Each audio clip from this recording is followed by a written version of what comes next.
Hello, Avery. This is a review of your lesson from May 5th, 2023. And you did a fantastic job playing part 1 of Scots Wha Hae. Keep playing that, right? Also do some warm-ups with the 5 grace note exercise, the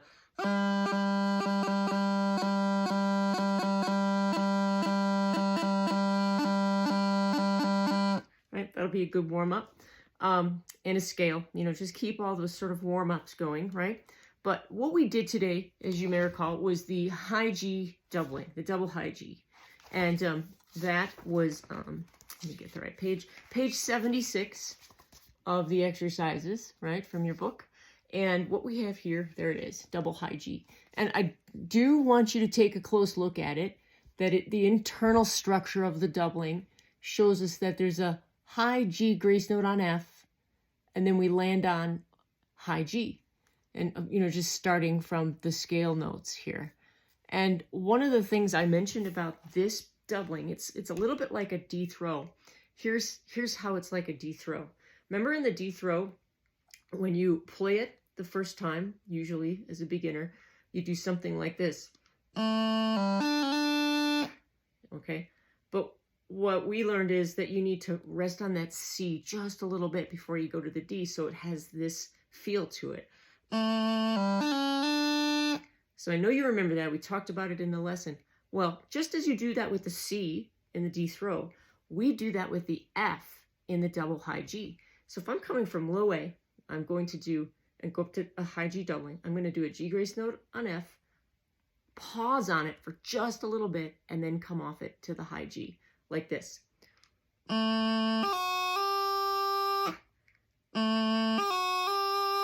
Okay, and that's what we did today in the lesson. So just keep that sound in mind when you're playing it. We're going to go right ahead and do the entire scale. Let's try it, starting on low A. Okay, so sound check on low A. Okay, ready? 1, 2.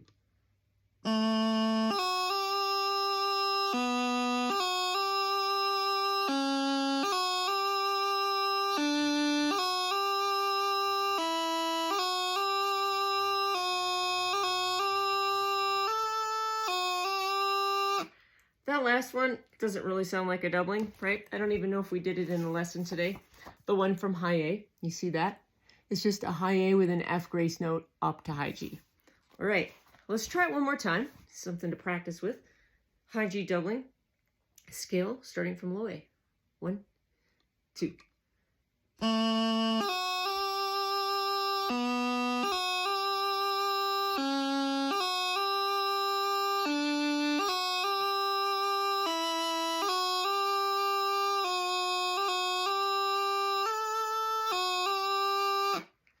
All right, that's that. The next thing that we looked at was the second part of Scots Wha Hae, and that was the focus of the majority of the lesson. And you may recall that in that part, I'm going to have to go find the page real quick, page 31 in your handout for the book. And you noticed that we talked about strikes. We talked about an F strike and an E strike. And they look different from normal grace notes because the actual grace notes are lower than the melody note. All right, so here we are on Scots Wha Hae, and we're on the first 4 notes. Here's an E pickup note, and then you have 3 Fs in a row. The first F has a G grace note on it, and then between this F and that F, it's an E strike or tap. And then you do another G grace note to the third F. And so the way that sounds, right, is like this. Right, and the strike is when I'm on F and I close the chanter and go down to E.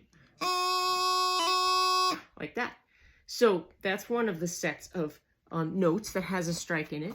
The next set of notes that has a strike in it is over here in the third bar of this line, where I have a G grace note to E, and then I have an E strike, which is basically tapping your E finger down, which makes a very short low A grace note, which is what that is.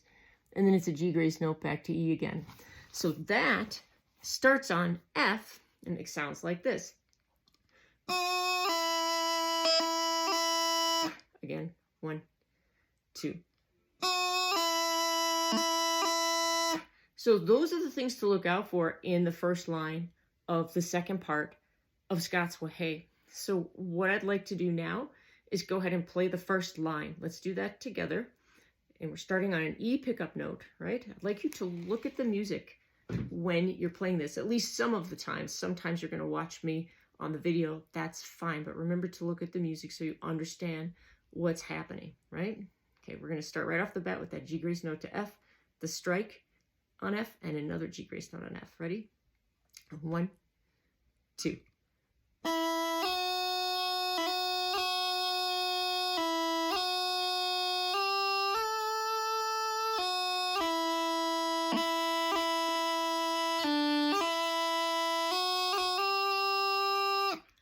And you notice that line ends with a high G doubling. It's coming from an F, and you're doing the high G doubling. So the last two notes of that line are, right? That's what these are, right here. Right there. See that F? And then it goes to a high G doubling. All right, let's do the first line of the second part of Scots Wha Hae again. Ready? On the E. 1, 2.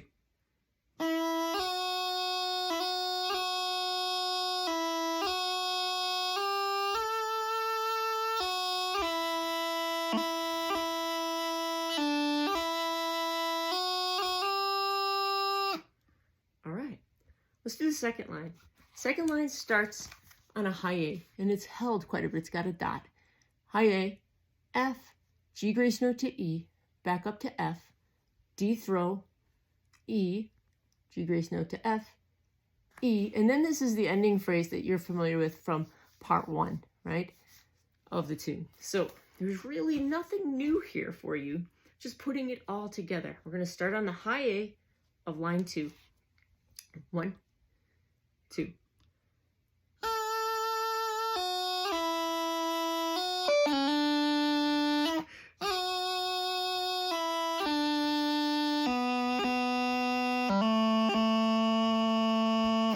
You may recall that we did talk about in the lesson making sure that you play a G grace note on that D of the ending phrase. You're coming from an E, G grace note to D. So pay attention to that, right? This will require you to look at the music. It might not be while we're doing the video here or while you're watching the video, but definitely take some time to take a look at that on your own. Second line of part 2 of Scots Wha Hae, starting on the high A. Ready?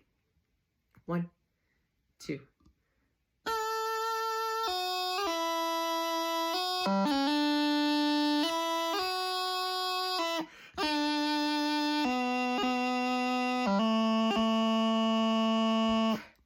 Okay, if you want to pause the video and try some of that on your own, that's great. Otherwise, let's play the entire second part as written twice through because it has the repeat dots, right? So we start and play it once. You see the 2 dots, you go back to the start and do it again. All right, second part of Scots Wha Hae. Starting on the E pickup note, ready? 1, 2.